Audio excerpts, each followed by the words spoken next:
ঢাকা চট্টগ্রাম মহাসড়কের যাত্রাবাড়ীর রায়েরবাগ বাস স্ট্যান্ডে নেমে মাতুয়াইল কবরস্থানের দিকে যেতে রাস্তার মুখে ডান দিকে টং দোকানের ওপর বিশাল বিলবোর্ড। তাতে বিএনপির বাণিজ্য বিষয়ক সম্পাদক সালাউদ্দিন আহমেদের ভোটের প্রচারণা।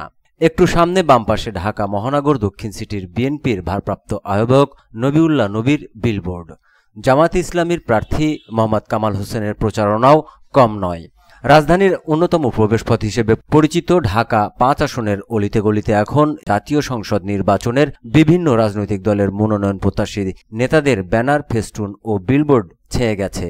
যাত্রাবাড়ী এবং ডেমরা থানা নিয়ে ঢাকা ৫ আসন গঠিত। এ আসনের সম্ভাব্য প্রার্থীরা শুরু করেছেন প্রচারণা। ঘুরে ঘুরে বিলি করছেন হ্যান্ডবিল, দোয়া চাইছেন ভোটারদের কাছে। কেউ কেউ অংশ নিচ্ছেন উঠান বৈঠকে, সামিল হচ্ছেন নাগরিক সমস্যার সমাধানে আয়োজিত নানা কর্মসূচিতে। আসনটিতে বিএনপির ৩ জন মনোনয়ন প্রত্যাশী মাঠে রয়েছেন।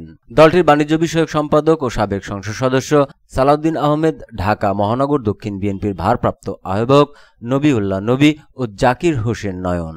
বাংলাদেশ জামায়াতে ইসলামী মনোনয়ন দিয়েছে মোহাম্মদ কামাল হোসেনকে। ইসলামী আন্দোলন বাংলাদেশের প্রার্থী সাবেক কাউন্সিলর হাজী মোহাম্মদ ইব্রাহিম।